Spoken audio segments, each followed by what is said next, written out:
حضرت عمر رضی اللہ عنہ ایک مرتبہ مسجد نبوی میں جا رہے تھے، ایک نوجوان کھڑا رو رہا تھا، تو عمر رضی اللہ عنہ نے پوچھا بھائی رو کیوں رہے ہو؟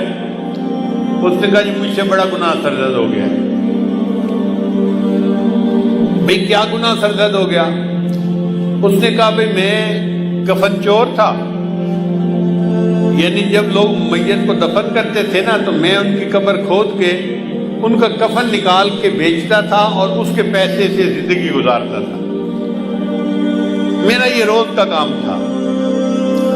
ایک مرتبہ ایسا ہوا کہ انصار کی ایک جوان لڑکی کی وفات ہو گئی اور میں نے اس کے کفن کو چرا لیا۔ پھر میں تھوڑی دیر آگے چلا تو میرے اوپر شیطان غالب آ گیا اور شیطان نے دل میں بات ڈالی کہ لڑکی تو جوان العمر تھی، تو کیوں نہ میں اس سے اپنی خواہشی پوری کر لوں۔ تو میں واپس آیا، میں نے دوبارہ قبر کو کھودا، لڑکی کی میت کو نکالا اور اس کے ساتھ میں نے منہ کالا کیا۔ اب میرے دل پر ایک غم ہے کہ میں نے زندہ کی بجائے مردہ کے ساتھ گناہ کیا، تو کیا میرا گناہ معاف ہو سکتا ہے؟ حضرت عمر رضی اللہ عنہ کو یہ سن کر بہت جلال آیا کہ یہ کیسا انسان جو مردوں کے کفن چوری کرتا تھا اور پھر ایک مردہ لڑکی کے ساتھ اس سے بدکاری کی۔ تو حضرت عمر رضی اللہ عنہ نے خود جواب نہیں دیا، فرمان لگے آؤ میں تمہیں نبی علیہ السلام کے پاس لے چلتا ہوں۔ چنانچہ نبی علیہ السلام کے پاس لائے، عرض کیا اے اللہ کے حبیب صلی اللہ علیہ وسلم یہ ایک نوجوان ہے، اس سے بڑا گناہ سرزد ہو گیا، یہ آپ سے پوچھنے آیا ہے۔ تو نبی علیہ السلام نے فرمایا بھئی کیا مسئلہ پوچھنے آئے ہو؟ نوجوان نے ساری صورتحال بتائی۔ جب اس نے یہ بتایا نا کہ میں نے تو مردہ لڑکی کے ساتھ گناہ کیا، تو نبی علیہ السلام کو بھی بہت جلال آیا اور نبی علیہ السلام نے اس نوجوان کو ڈانٹا کہ تو اتنا جو ہے وہ سنگ دل اور جیسے بندہ بات کرتا ہے۔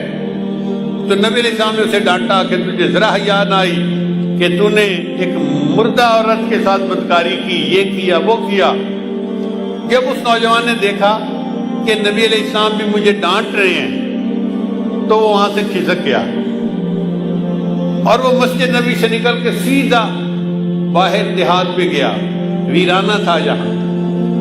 40 دن تک وہ نوجوان اللہ کے سامنے روتا رہا، اللہ میں اعتراف کرتا ہوں کہ میں نے یہ گناہ کیا، لیکن بخشنے والا تیرے سوا اور کوئی ہے تو نہیں، تو اللہ مجھے بخش دے۔ اتنا اس نے آنسو بہائے، اتنا اس نے اللہ کے سامنے عاجزی ظاہر کی کہ اللہ رب العزت نے جبرائیل علیہ السلام کو نبی علیہ السلام کے پاس بھیجا۔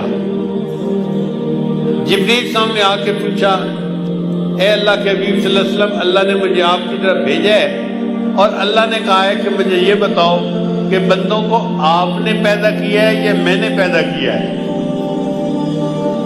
تو نبی علیہ السلام نے جواب دیا کہ مجھے بھی اللہ نے پیدا کیا ہے اور ساری مخلوق کو اللہ نے پیدا کیا ہے۔ پھر پوچھا اچھا یہ بتائیے کہ بندوں کو رزق کون دیتا ہے، آپ دیتے ہیں یا میں دیتا ہوں؟ نبی علیہ السلام نے جواب دیا ساری مخلوق کو اللہ رزق دیتا ہے، مجھے بھی اللہ ہی رزق دیتا ہے۔ اے اللہ کے رسول، اللہ نے تیسری بات یہ پوچھی ہے کہ بندوں کی معافی کو میں نے قبول کرنا ہے یا آپ نے قبول کرنا ہے؟ تو نبی علیہ السلام نے جواب دیا ہر بندے کی معافی کو اللہ نے قبول فرمانا ہے اور میرے بھی غلطیوں کو اللہ نے معاف فرمانا ہے۔ جب نبی علیہ السلام نے 3 باتوں کا جواب دیا تو جبرائیل السلام نے کہا مجھے اللہ تعالیٰ نے بھیجا ہے آپ کو یہ بتانے کے لیے کہ وہ جو نوجوان آپ کے سامنے آیا تھا اور اس نے گناہوں کی معافی کی بات کی تھی اور آپ نے ذرا ترش روئی سے جواب دے دیا، وہ بچہ یہاں سے سیدھا ویرانے میں چلا گیا۔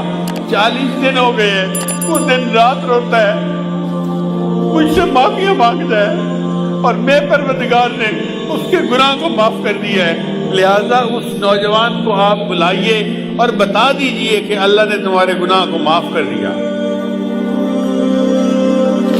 حضرت شیخ الحدیث رحمۃ اللہ نے یہ واقعہ لکھا ہے، وہ فرماتے ہیں کہ نبی علیہ السلام نے پھر ایک صحابی کو بھیجا اور اس نوجوان کو بلوایا اور اس کو خوشخبری دی کہ اللہ رب العزت نے تمہارے گناہ کو معاف کر دیا، اللہ تعالیٰ ہمارے بھی سب گناہوں کو معاف فرما دے اور ہماری توبہ کو قبول فرما دے۔